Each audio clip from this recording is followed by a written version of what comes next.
his history, you know. Okay, well, since you mentioned Slim Smith, let's just have the selector play a little bit of track number 5, and just remember about what an unusual voice he had and how you drew the best out of that voice.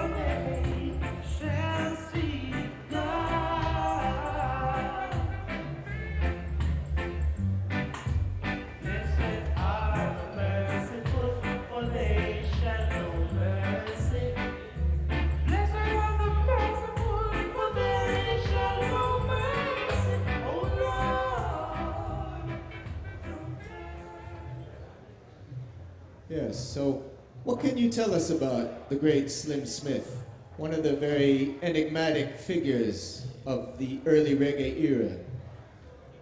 Well, Slim was a very nice person, you know. He was just a good youth, you know. Never liked to fight and things like that, you know. He and Roy Shirley and Carl Dawkins, they were friends together. We used to move in a little posse. It was Slim who teach Dennis Brown to play guitar, you know. Yes, and then Roy Wilson teach him how to phrase and sing. That's why Dennis Brown was so good. Because these singers is top of the line.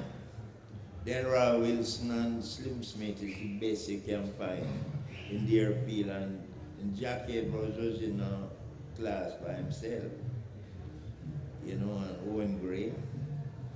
I think Owen is still around, but Jackie not with us now either. Indeed. Yeah. And another one who's missing from that list, Mr. Selector, Engineer, can you please give us a little bit of track 2, just to remind us how exceptional the talents of Delroy Wilson were? Great. Delroy is exceptionally good. Dennis Brown called him Delroy Wilson, teacher. Yeah. He's a cool operator.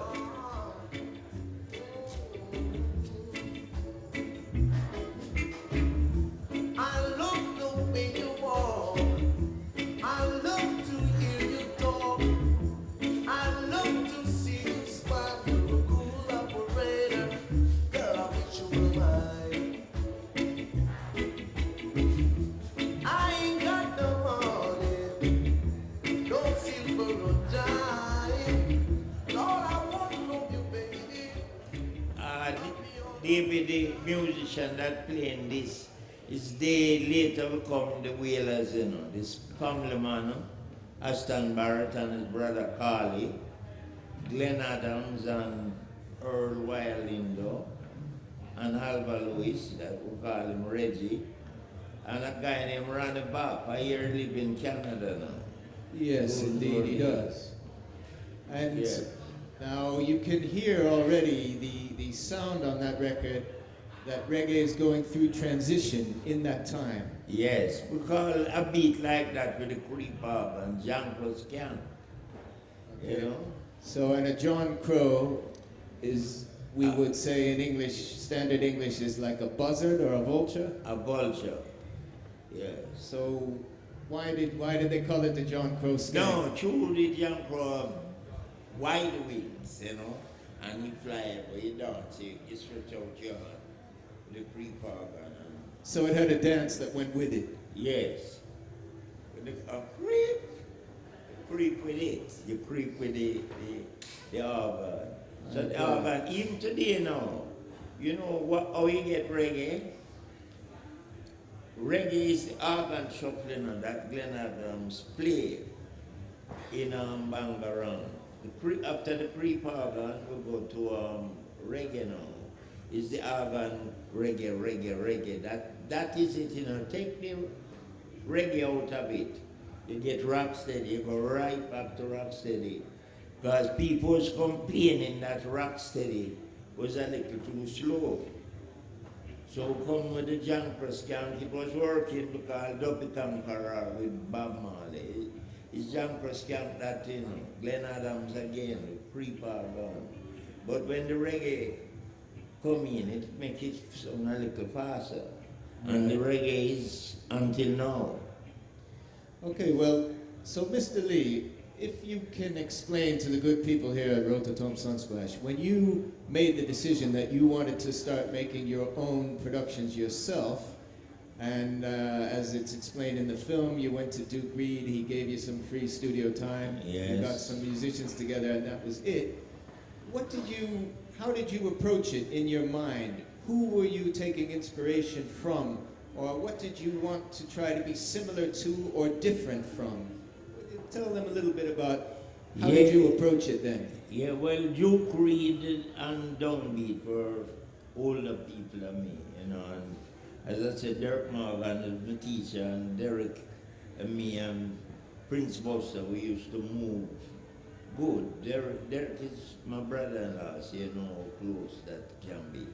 So, when I started, the first tune I make was a tune named "Beat to Me Baby" with Light and the Groovers. And Derek said, "Suck it to me, baby," if you ever hear that record. Plenty people don't know it. It isn't good to hear the sound of music. It is good to do the rock steady. Yes. And Duke Reed gave me the studio time because I used to be a record plugger for him, and you know. So, but when the session was coming together, did you just let the musicians and Derek get on with it, or you said, you know, no, do this, do that? When it was coming together, you give me the studio time, and I find £20 and give to Lynn Tate, the late great Lynn Tate, and he came with 3 other musicians, Gladson Anderson on piano, Joe Isaacs on drum, and Brian Atkins on bass. Right. And then after we do it to me baby, suck it to me baby, some people call it. The second tune was Rasher, the music field. And music field itself was quite a hit, I understand. Yes. So, in the film, we get a good sense of the number of innovations that are associated with you as a record producer. And obviously, there's all kinds of things we could talk about here. But one of the intriguing things that come up in the film, I mean, there's quite a few. After the era of the John Crow Skank, a few years down the line, you have what was referred to as the flying cymbal or the flyer. Yes. So what can you tell us about that particular style and how it came about and what appealed to you about it? I want to tell you everything of that late great Duke Reed you know. I was going to my bed one night down the farm. Earl Chinna Smith and Earl Zero, they used to live beside me. Chinna lived before me and Zero lived beside me, and I hear them singing this tune. None shall escape the judgment in this time. Tum tum tum tum tum tum. And I stop and I said, Chinna, this tune too short, it want a little longer. Chinna said, yeah, I know. I put in the other verse them and we leave and go to bed the night and say, tomorrow I have a session down Duke Reed. You and Zero come and Chinna was playing on the session. Right?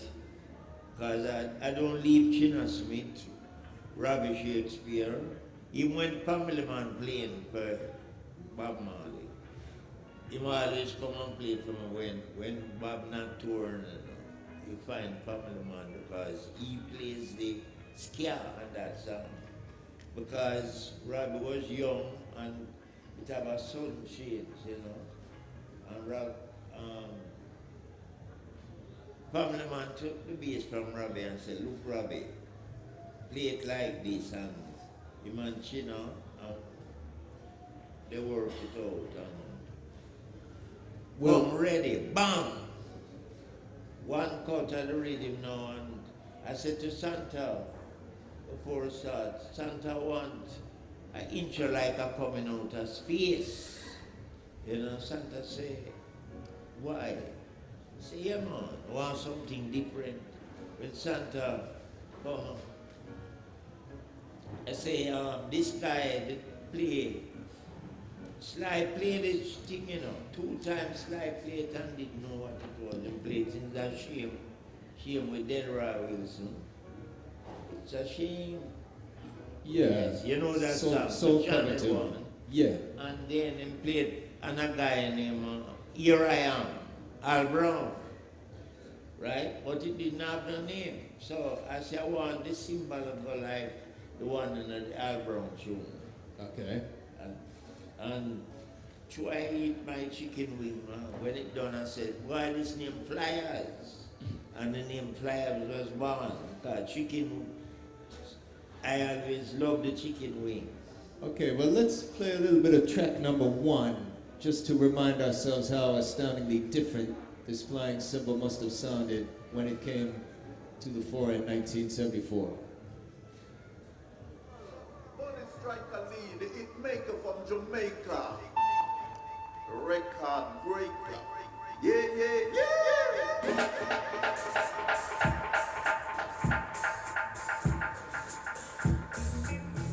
Flying cymbal, flyers.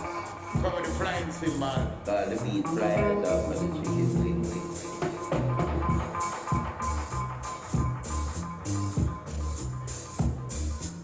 Birds of the flying cymbal.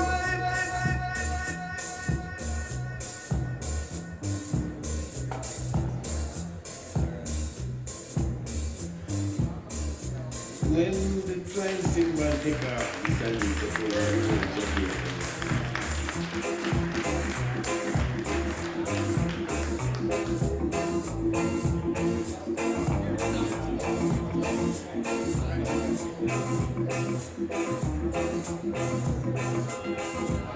Hits after hits after hits. To him it was cakewalk, you know.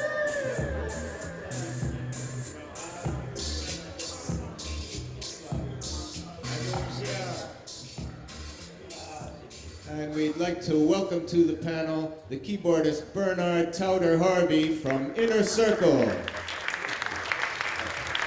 He was out to be a long in a certain, you know, captain.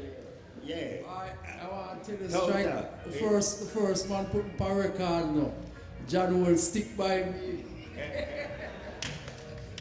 Yeah. Yeah, another person. She should be up here with us. I don't see her. Her son tell me she's here. Miss Pat? Is that Miss Pat? Miss Pat from VP Records. She's at the forefront of the whole of this thing, you know. She sell all the records. And her husband has seen picture on this.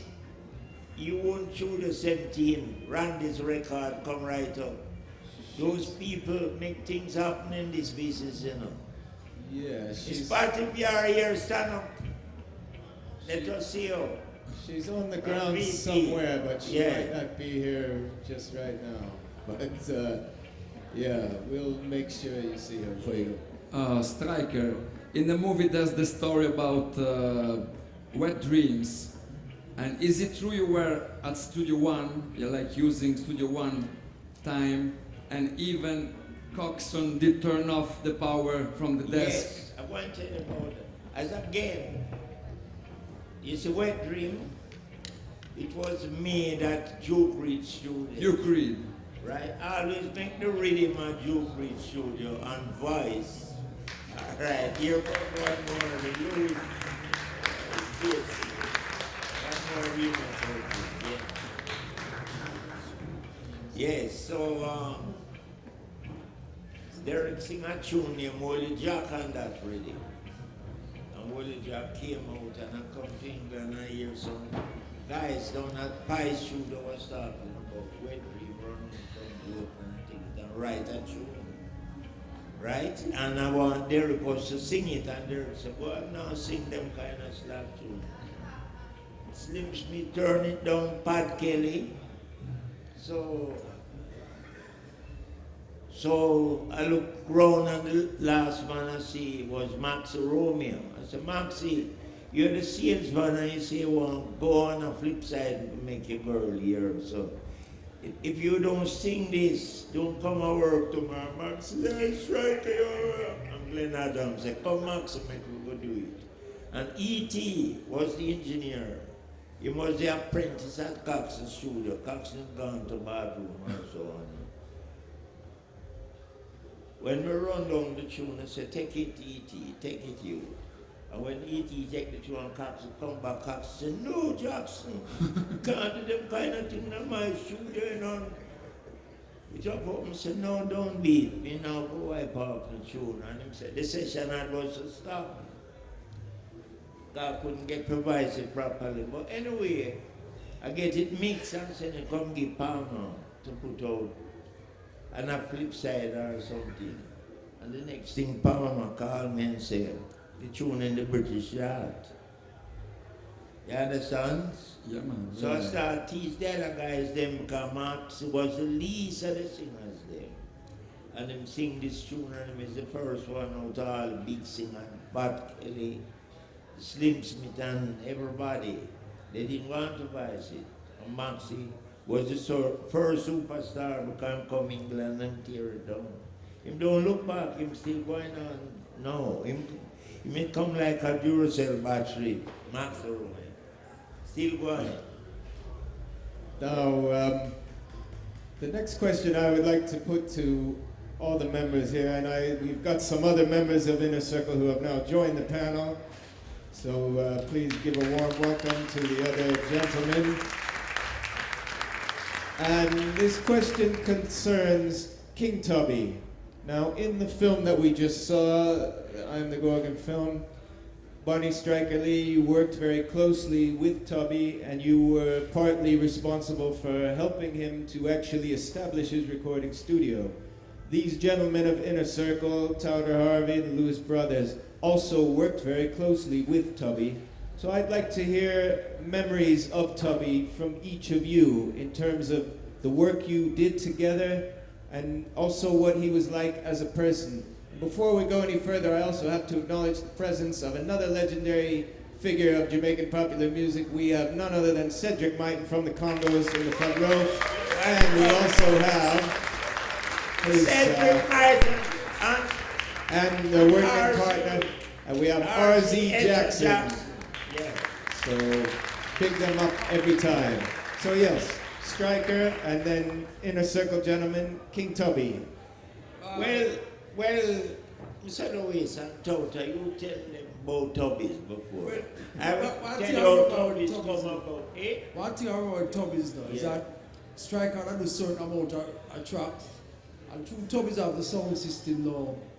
When Striker leave the, like what we call it, a grip them time there. Grip, I still call it gripping. Everybody says suitcase, but I still, for me, right, it's a one grip. time thing, grip. You know, and Tubby would call me and I said, come in, Touter, man, play this thing, I play that. You know, Striker them there sometime, just play some xylophone or some whatever is there, whatever instrument is there. And you know, Tubby's place is not really that big, you know, it's a closet, a man singing there. So, you know, if a man thinking of a big fancy studio, it's a closet, you know, like we put hang up your clothes and things, that was real my advice. You know, that's what I really remember. Cedric know it too, you know, RC them know.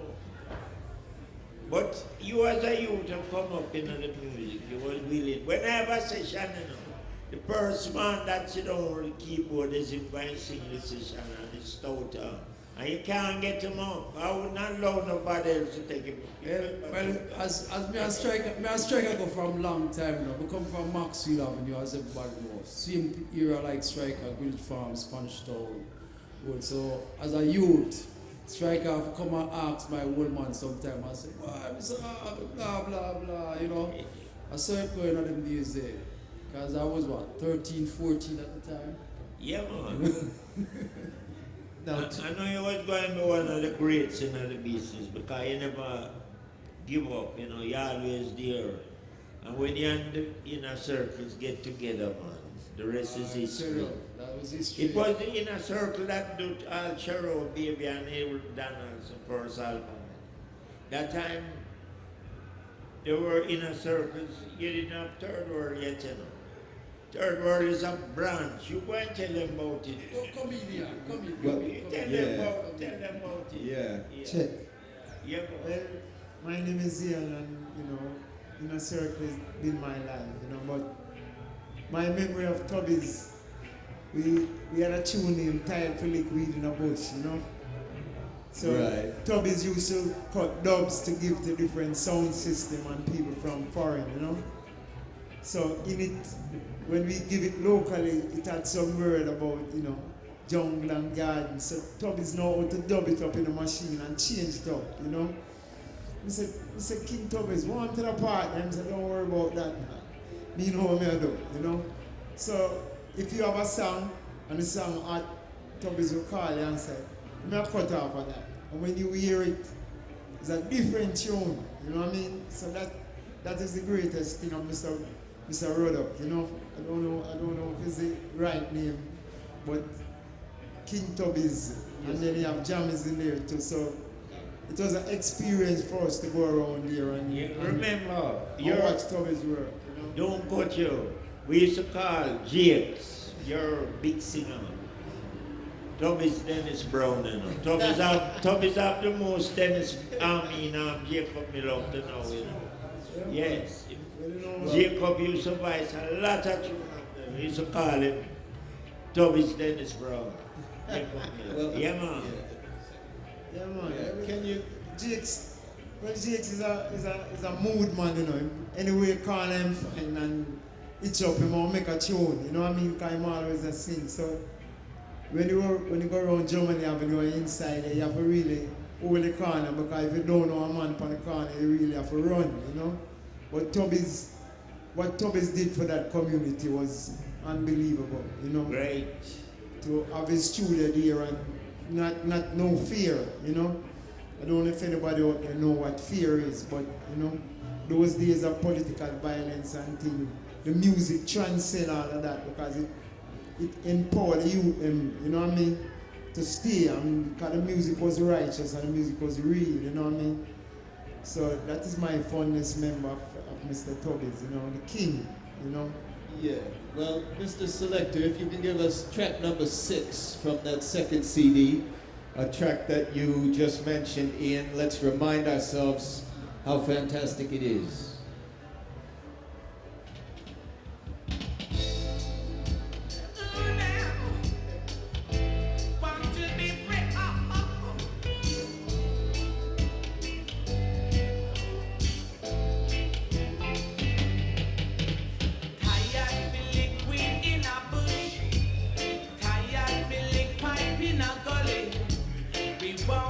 Come out in the open, but the breeze keeps blowing so far away, to the north, to the south, to the east and to the west,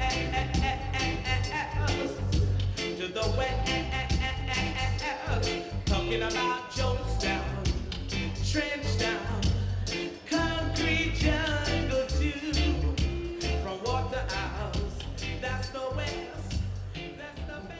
Before you move on, a lot of people credit this track and several other tracks like this to Jacob Miller only. I would like everyone here to know that all of that was Inner Circle. You know what I mean? The point where I'm trying to make is that a lot of us don't see Inner Circle as our roots and culture bond, especially most of the new people. Hold on, sick of Pete Touter. We never program up here on the TV named Bad Boys. Well, yes, but you see One what of the biggest thing, man. like with some pop thing, and that really actually this No, is our no. art and our culture come from the roots. Yeah, definitely. That's where we come from. Well, if you understand, tired for liquid, It's me right time for liquid because we used to live in one house, So everything in one house. We cook porridge in the morning, we just make music together. And Jakes, I don't know, I just sorry that he went so early because if the world was to get to know him, he's just a great youth who don't have no kind of inhibition in him. He's just a one love man, Anybody him see, he don't make a difference. He just love people, So that's why, like Striker said, Jakes start out, really I sing like D Brown, and then him change up. Yes, yes. As I first record him on another friend of his and call them the schoolboys, and Coxon take the tune and put it out. Yeah, Coxon put it out. Yeah, remember time the schoolboy up a joke. Yes. All right. Most of them things that up a very joke around the studio. Well, you see the bad thing about reggae music, it's that the people who really create certain things don't get the respect, you know what I mean? And I'm glad you bring a man like Striker who no man can deny, you know what I mean? The original things that Striker do from Slim Smith come right up, and it was an inspiration to we because one thing Striker always positive, Tops Chicken, man just roll in and you know what I mean? Because even with Cherry or Baby, a lot of people don't know that is in a circle play that tune, one of the biggest rhythm there. Yes. And one of the biggest reggae rhythm making in Jamaica. And even making that tune was a drama. About 5 or 6 times when we did it. Because them pull the youth one side and next one pull him, then it get mixed up, But just to see the essence, and I think if the people out there who love reggae music realize that those music that make from the 70s, 80s come up, that's why the vibes is in it like that, because it's a tension when you're in the studio, it's like you make a thing, The computer business now where man just press a button and it's not the same because every drummer, because Untied for Liquid and Bush was Arsmouth, Tenement Yard was Santa, so every rhythm you get a different vibes, and Bonnie can tell about that. Remember Tin Leg too. Yeah, man. Like that, yes. Riding for a fall, Yeah. Born starters, I'm Lancelot, one of the newest members of Inner Circle. I'm going 30 years now. But when I started out, I was just like you, at a fan of Inner Circle. And the reason why a lot of people you don't know much of Inner Circle's history is because Inner Circle like to be behind the scene. This very festival here was a vision of Inner Circle. The first outdoor festival ever was in Jamaica was a concert called Reggae, Sun and Ting. The vision of Inner Circle. A lot of things people don't know. Just like Striker just said, the biggest tune ever sold the most in Jamaica. The musicians were. When Bob Marley didn't have a band, Inner Circle was there. When Bob Marley mentioned some are gog and some are giddy gog. You want to know reggae history? Yeah. Over the last 30 years, I've learned a lot about reggae from Inner Circle. These are behind the scenes stuff. I should have been running a video because it would really encompass what we're doing here today. And it's teaching you about where reggae came from, how it was built, and who were the foundation. Yeah. They were there from ska, rocksteady, to reggae. Okay, We're not here to brag, because Inner Circle don't brag, and that's why you don't really know much about it. But me, I was a fan first, so I'm going to introduce you. Touter, Harvey on keyboards, Ian Lewis on bass, and Roger, he's a little tired because we've come a long way. That's the root, one of the roots. And me and Yeah, 1 second. As a man say, when the Roy say, we've traveled many musical miles to deliver our musical message. But Bonnie, Mr. Bonnie, sir, you have to tell the people how you invent the upsetters and the aggravators. You have to tell them the story, Mr. Bonnie. Because family man, tell them how you invent them. Well, it's better you know here because one time he was aggravated too, So, although he is an inner circle, I'm still aggravated because you and your brother and Touter, So We are friends for life. Look how long I don't see you. And the chemistry is there still. I don't Yes. see him about 30 odd years. That's true. That's true. Yeah? Well, Yeah, so you don't have, look, what a- the chemistry is still there. This is my young son. I want you to know him because he's coming in and business. God, look at I said I want to Blackbeard, man. Black beard get white now, Touter. You know? so When you start to ask some white beard now, you know? well. It's still about though, you know? So what? It's one of the few foundations we still about. What a wonderful reunion right here at Rototom Sunsplash, Reggae University. Body Strike the Lead meeting in a circle for the first time for decades. And you've raised this important point that Inner Circle has such a rich history. You know, similar yesterday we had the Twinkle Brothers here, also a group with a very rich history. But Inner Circle, the history is just as rich or possibly richer and more complex. Hold on. You know, I do tune with Inner Cities. Twinkle Brothers, that Roger band back it up. Right. Too much of one thing good for nothing. Remember that? Brothers? Dynamic. Just to remind ourselves how far back these links stretch, if you could go back to CD number 1 and give us a bit of track number 4, just to remind all these interconnecting links in the reggae cauldron, in the early days of reggae.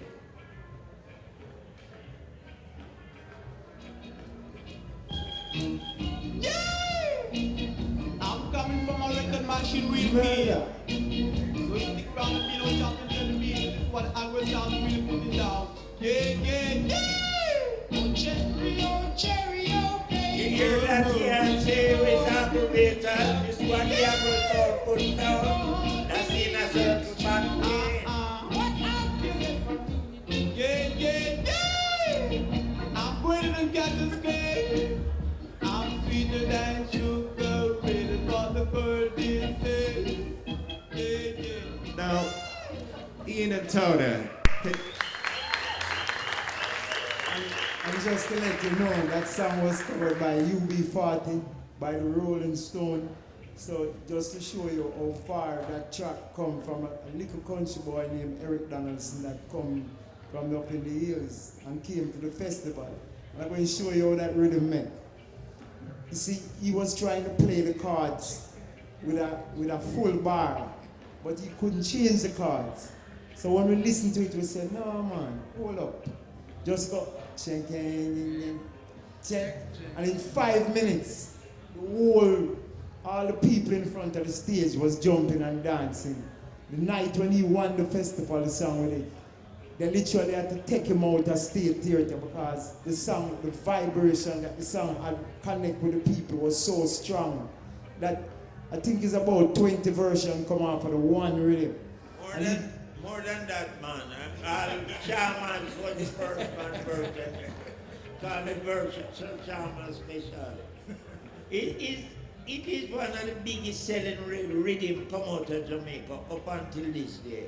I don't see another rhythm sell like that one. That's true. Yes. Well, answer and Starlock 17. You know what I mean? Call them up, ID, but that Yeah, song. Conversation and Starlock 17 answer. Yeah. That a Slim Smith. But Chero Baby is up to now is the biggest. Rolling Stone don't do answer on them tune yet. You understand? Them do Chero Baby. You understand? Yeah. So Chero Baby, others still says the biggest rhythm. Come So- out of Jamaica and the most selling tune. And in a circle, it's the music, it's the way they play the music, It's not even the Chero Baby, they singing so much, The singing catchy, but the rhythm. It have a riff to it, a kind of one drop, because the only strange man that played was Thin Leg, you remember? Yeah. right. So, So Ian, I'd like you to enlighten the good people here at Rototom Sunsplash a little bit about the early days of Inner Circle because it's so complicated. You've got Third World spinning off from the group. Well, you see, you must understand one thing. You know, all of us used to live in the same area, you know, go to the same school. So Cooper, Cat, everybody grew up with one another. You understand me? And which area was that? Yeah, well, we grew up in Mona Heights, up in a bigger knee. Because you see, like Jacob now, Jacob is a man who used to sing with multiple bands, you know. And one day I see Jakes on Reddy's Road and said, man, you man, he's a man of enough potential, you know. Check me tomorrow. Jakes bring 23 people with him to my house. 23, drum, keyboard, bassman, and do a performance right on the lawn, you know. So it's when somebody's a natural. Same thing like Bob Marley. The first time I see Bob Marley downtown with an escort with one side like one juke up. And the man smiled. I said, man, this man will be a big man. And leading up to the story, everybody know Bob Marley Legend album, Stir It Up.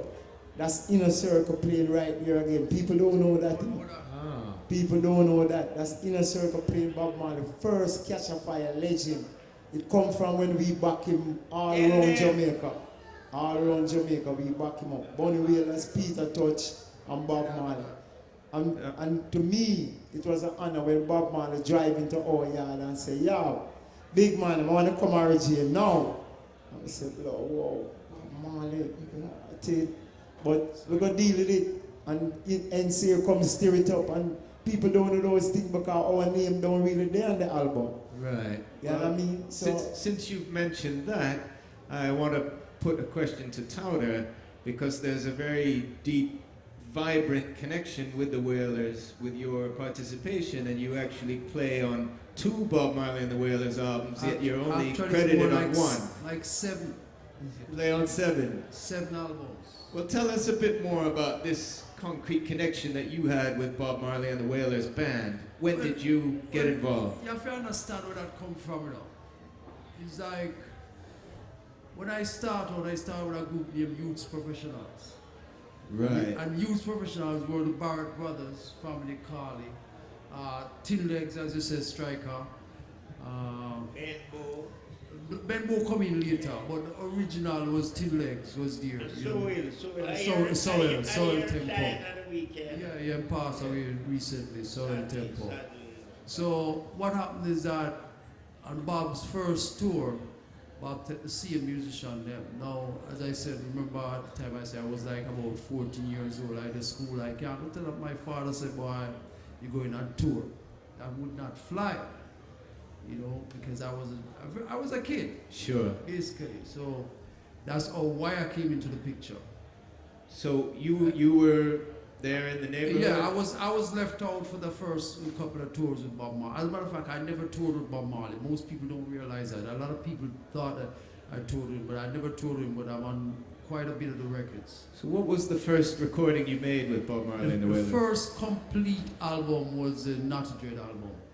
Okay. Not a Dread album. The one that really burned me the most was the Rastaman Vibration. Because I'm on every track on that, every single track, yet my name does not appear on the album. Right. You know, so respect to my younger brother Tyrone Down still, you know, because he was there also. But during them days, Tyrone was going to school at the university. Right. And Tyrone left the session at 1 p.m. every day. Boom, flat. I was left there. I played the whole album. And at the end, I didn't get credit for it. Right. You know, so I used to run the session at nights, you know, just for time Tyrone doesn't good play. But Touter always there. Right. You understand? From Glen Adams leave and gone America. Touter become persistence, you know what I mean? Just to see a way like with the Rolling Stone 1978. Bill Preston leave, and next thing I see an Englishman walk in front of me and say, I got my own band, I would like to come play with me. You know what I mean? Mick Jagger. So you played with the Rolling Stones, is that what you said? Well, that was just for one summer. Which song was that? It was just a tour on the summer. Okay. So what was that experience like for you? Well, that was good to see that kind of audience, because that was the first time playing in front of 100,000 people, you know what I mean, and experiencing that kind of experience, experiencing certain other things that normally you wouldn't really experience in Jamaica, you know? I would like to remind each and every one, and especially the ones that weren't there when the film was going on, then today is Mr. Bunny Lee F. Strong. And I would like to involve the younger generation here.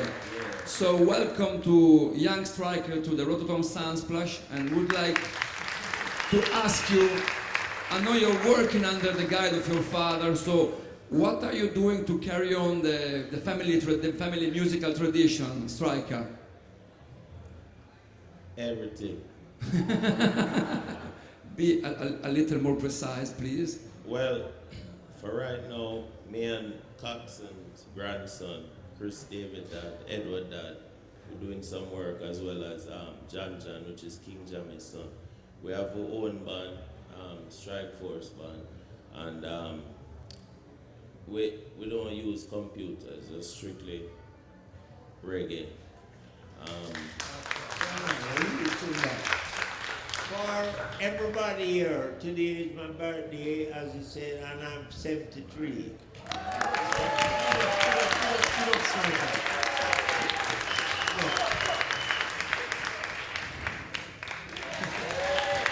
Now,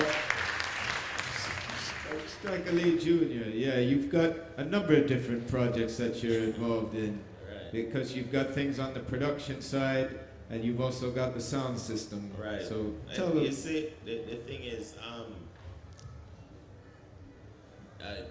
to be honest with you,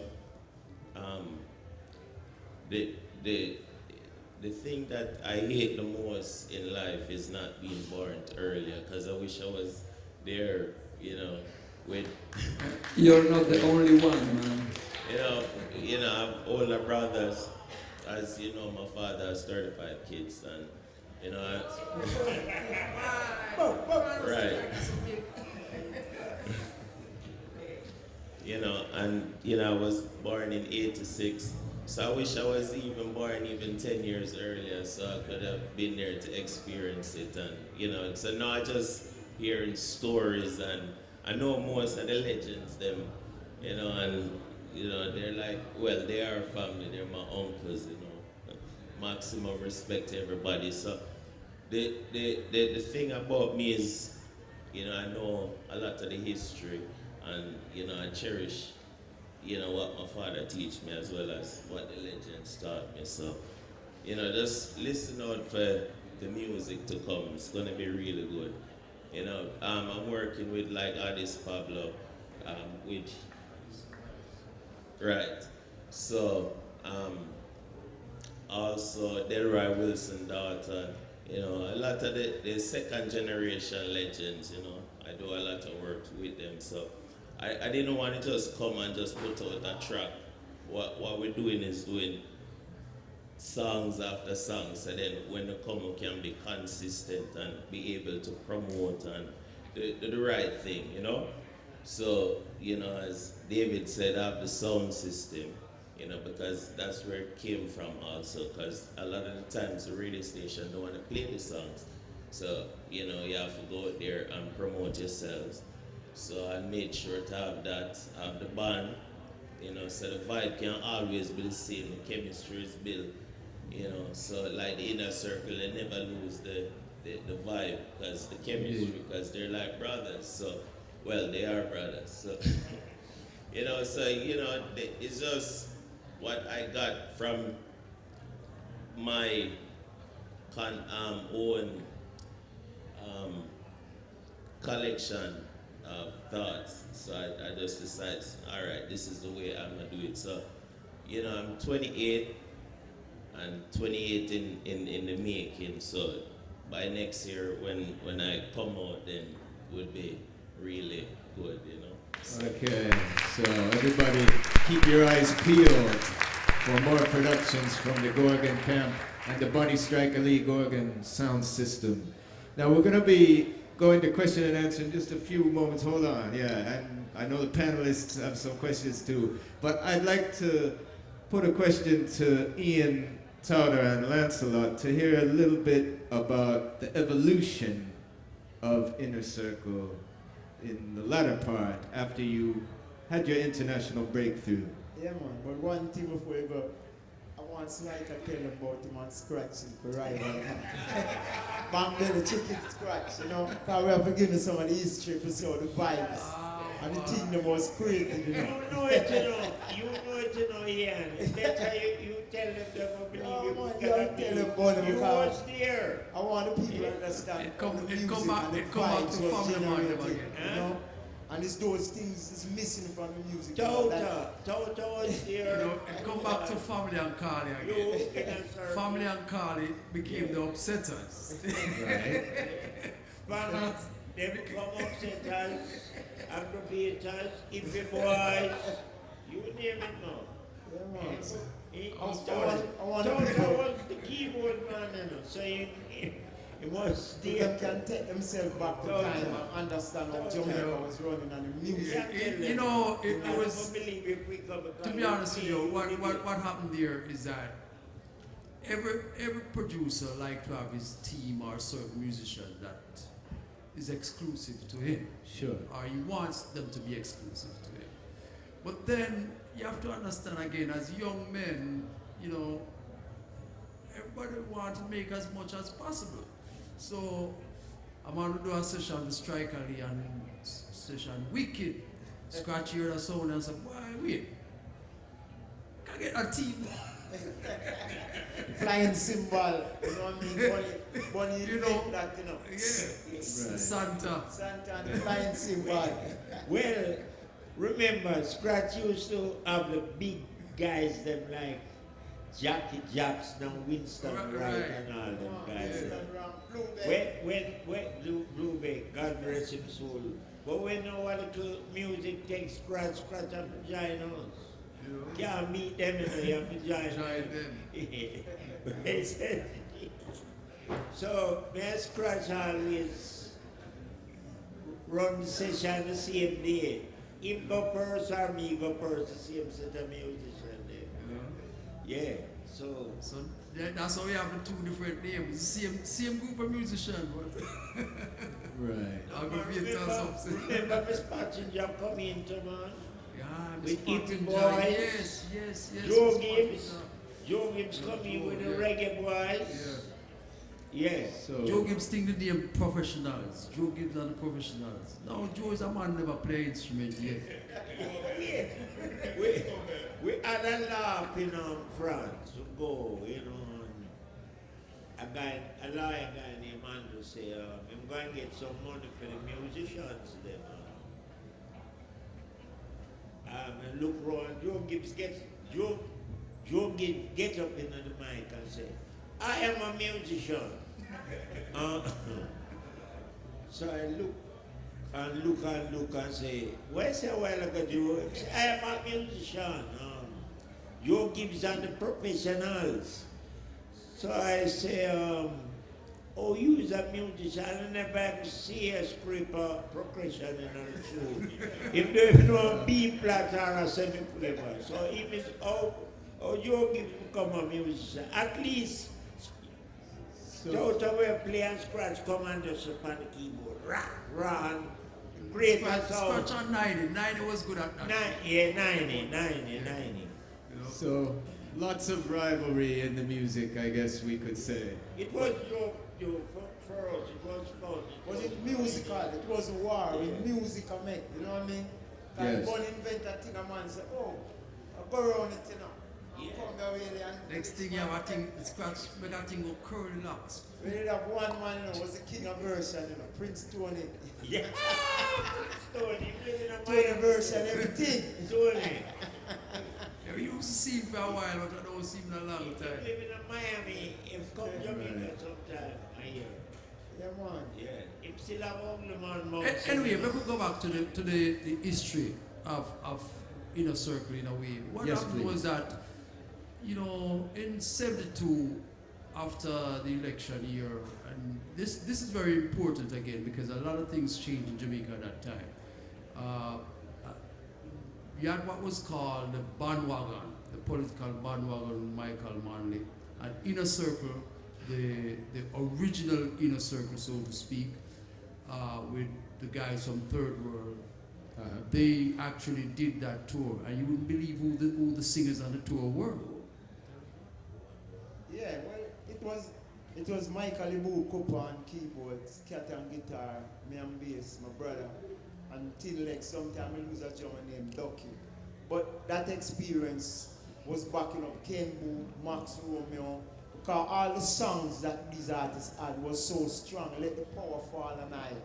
You understand? Right. Freedom Street from Ken Booth. These wasn't some little joke song. It was strong songs that vibrate with the people. One second here. One of the artists that you don't forget to mention, the original Wailers as we know them, Bob Marley, Peter Tosh, and Buddy Wailer. Yes, indeed. Yeah, well, the thing about understanding, like, when you're backing up the Wailers, is like them have a rhythm between the two of them. Hold like, on, sorry. You have two more now. Brathwaite and Beverly Kelso. We're talking about that period yeah, of time. original Wailers, Tuna Brathwaite and Beverly. But I talk about my experience as a young musician backing up Bob Marley on stage and a political bandwagon, which basically the artist never really dealing with the politics. The artist was dealing with the people, because you have a captive audience of 5,000 to 10,000 people come out to the political meeting. But Michael Manley was a very smart man.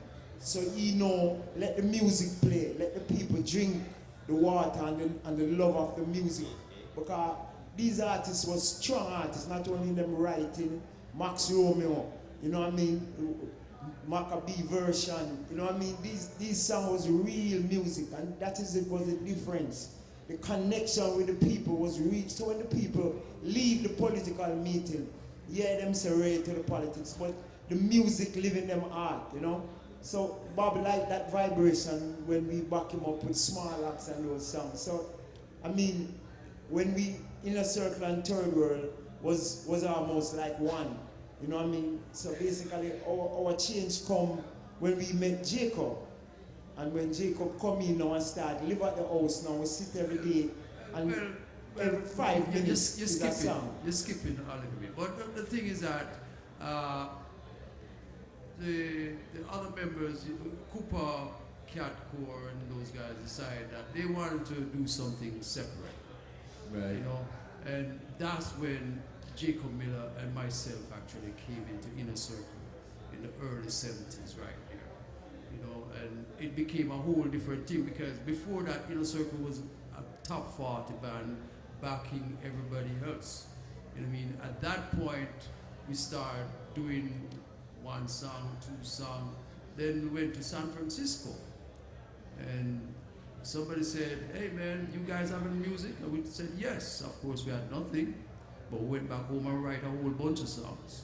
And so you have the reggae music album, reggae ting album. The thing about it is, what I want to really make the people know and understand, the vibe in Jamaica in those days for real music was so strong that you couldn't come with no foolish. That's why when we originally started to record, we didn't use Inner Circle name. We put the song them out as Jacob Miller. You know, Tenement Yard. I mean, Jah will never give the power. We consistently had 4 to 5 number one tune in Jamaica that when, as you say, was running the place. So our next move was to say, let's get the music out in a concert way to the people. Because basically every show in Jamaica was 10 artists. So when we start Reggae Sun and thing, it was just us, Mighty Diamonds, and one other band. We in Chin. And to see that the crowd would come out, because traditionally in Jamaica, Christmas morning was a big show. And when we went over to Elcha Beach and put 20,000 people over there, that's when we realized the power of how the music was getting into the ghetto, into the people. But the great thing about the music, at least man ball and say, Rasta man and smoke little weed, but it wasn't a killing thing. It wasn't a killing thing, because Junior Biles have one of the wickedest tune and more than all that tune it too. Deep down Babylon. And right. Yeah. that tune there. Scratch your bones too much, Touter. Touter and me do my flick it over with Dead Rivals, you man. So that's the difference to me with us, that we glad we come up in that era. You know what I mean? And when people say about roots music and dancehall, dancehall is a place where the music play. So when a man said dancehall music, dancehall is something where the music used to play inside that. You know what I mean? Right. So that is the real thing. And inner circle is something, inner circle is not a band, it's a way of life. And you know what I mean? So we've been doing it 30 odd years now, and you know what I mean? Right. It's unbelievable to see the response of what happened to us coming, you know, like every 5, every 6 years we always get a big hit, and we don't know why, but you know. Ebb and flow, you know. Well, it's just like life. As Roger and Touter say, the youngsters them have a different vibe about dancehall. I wonder if it's church our music used to play around, because our music is where it used to play. The dancehall too. right. So how this dancehall thing You know the funniest thing though, Striker? Yeah. Every generation have them sound. So we're Yeah, not we're knocking not them sound. Don't we're get me not wrong. knocking them, you know, the sound. Yes, but it But don't it's live. not like our music used to play in a church. That's true. Okay. So, Yeah, but I think the But you know, Striker, it's just like when you get an idea and say, touch the bass line there, and the bass line there live for 20 years. All that, because it's a real vibration. Yeah, and I think that's that part. You know? yeah. Funniest thing, man, my cover is that them cover. Look at all the music today. All the music today, with good deep respect to my brethren them again, Morgan Heritage, Burr Saman, all of those are rhythm tracks. What if you all realize that there are rhythm tracks that were done 20, 30 years ago? Sugar Okay, Man, so but Feel No Pain, all them tune there. But as I said, the rhythm them was created with such a strong vibration that it lived past this digital era, because when you just make up something on the fly, fine, you know, you catch a melody and you get the people. But you see that music underneath it, that bed, that sit down underneath the music, that's the most important thing. Congos can tell you, raw fisherman, how long that I live, my brother? Right. That I live. Right. You know what I mean? That I live, because when you hear it, when you hear it and you say to yourself, oh, this man real, the thing real. You understand? And that's why yesterday look at Bunny's here talking to you.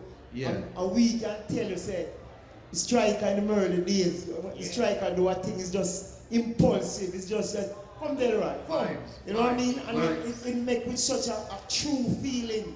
That's why the thing live, it never make with a false vibration, I don't know. Make up thing, it's just inside. You understand? And that is the great thing. You know? Excuse me for a minute.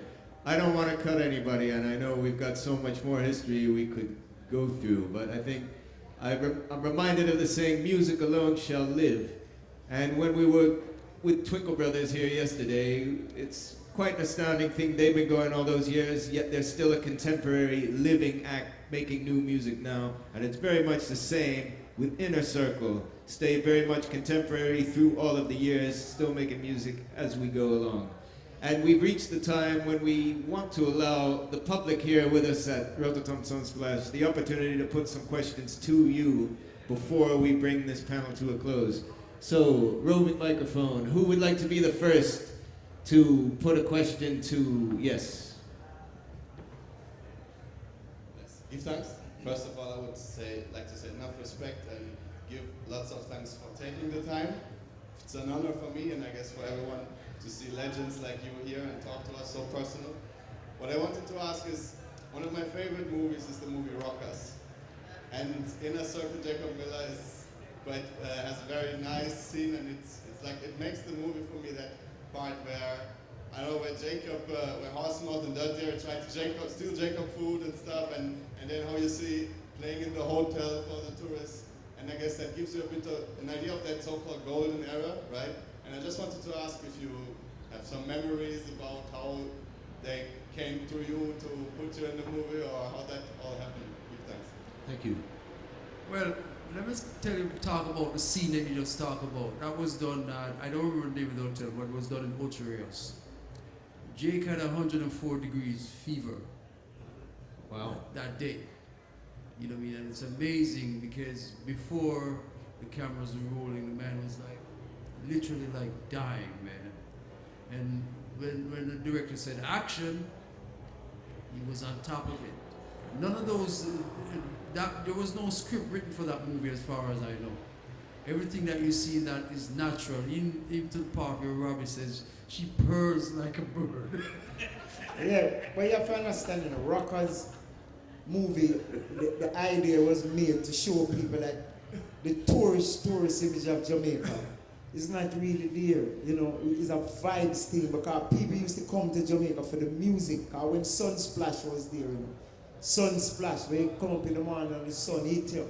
So the artists coming on at 7, 8 o'clock from 4 o'clock in the evening and nobody move. You have a thing named reggae bed, people sleep on the ground. So Rocker's movie was to show the real side of Jamaica. So the idea of the director was to use reggae singer, Gregory, you know what I mean?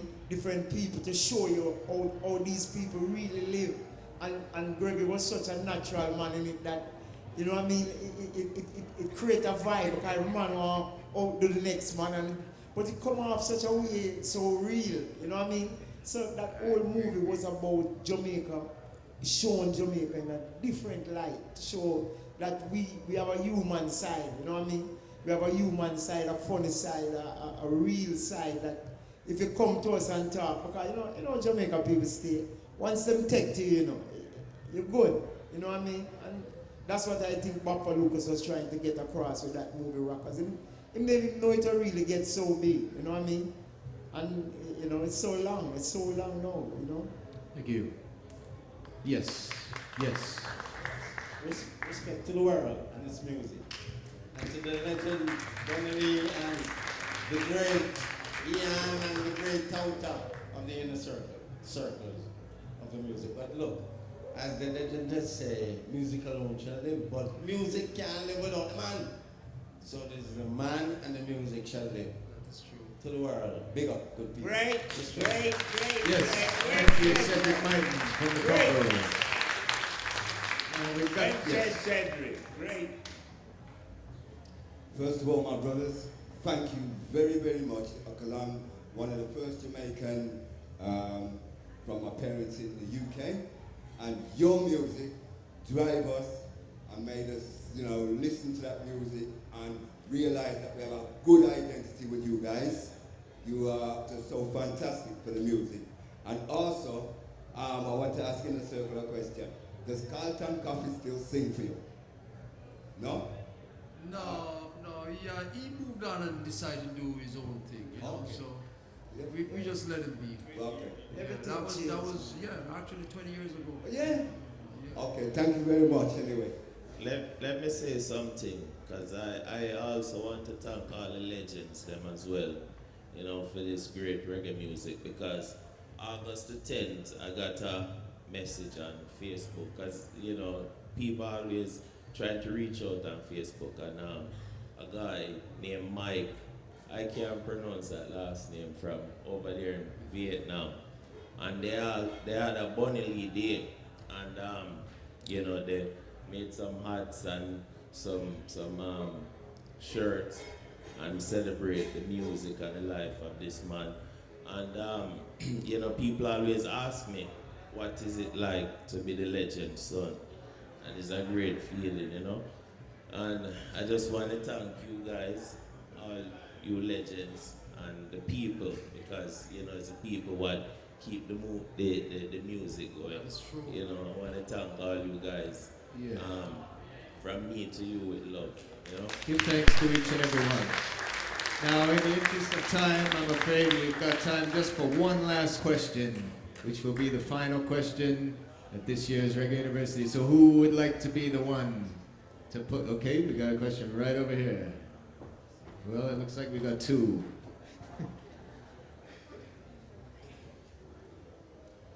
Hello, thank you for your music, your dedication, and for share your knowledge about reggae here in the Reggae University.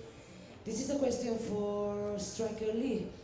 I would like to know what's your feeling, what you think about the skinheads around 69 in England, spreading the reggae music, getting you on the top of the charts. What about skinheads and rude boys in your music? Thank you.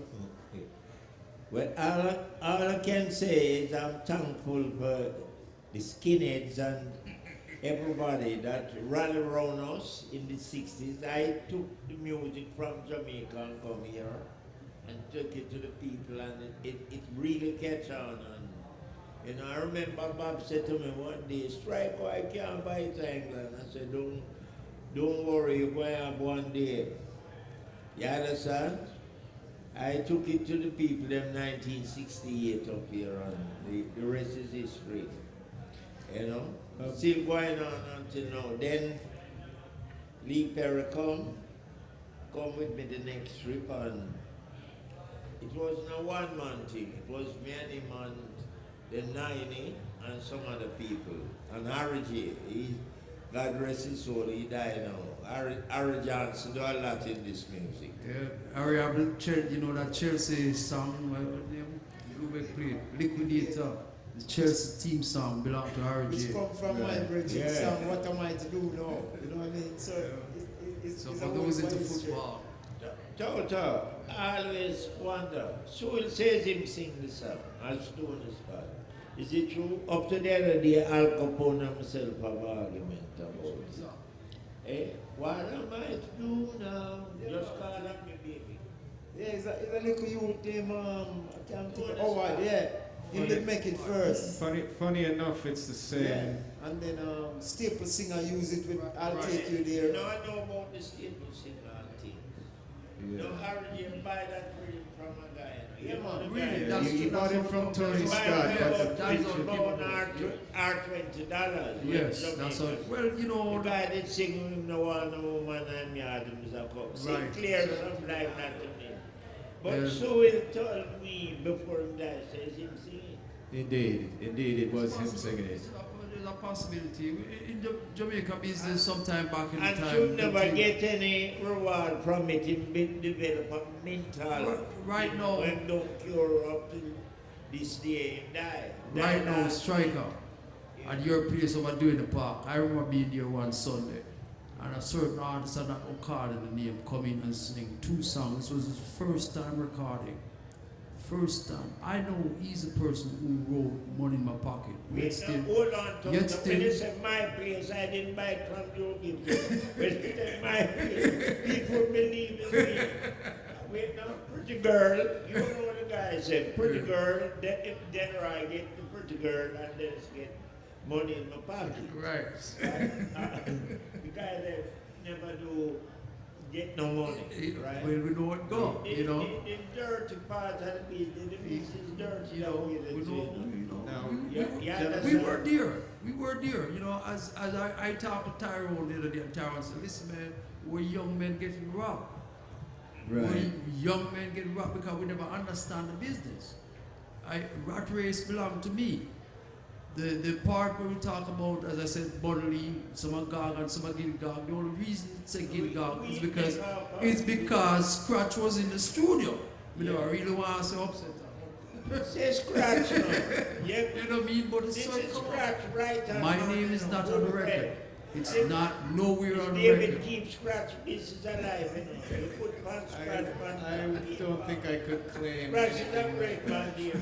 But you do. Thanks for the big up, Striker, even if it's not particularly accurate. But at this point, we're really running out of time. Wait, one more thing. Everybody there one more thing. In Japan, they dub the book Reggae Going International, the Reggae Bible. So you must check it out. Reggae Going International.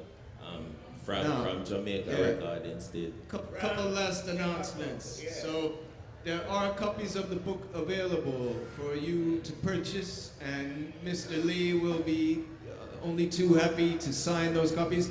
Frank, I would ask that you. Oh, and there's the soundtrack to the film. Also available, but Frank, I would ask you to bring Mr. Lee just to the outside of the tent, because I understand there's another session supposed to have begun about 10 minutes ago, right here.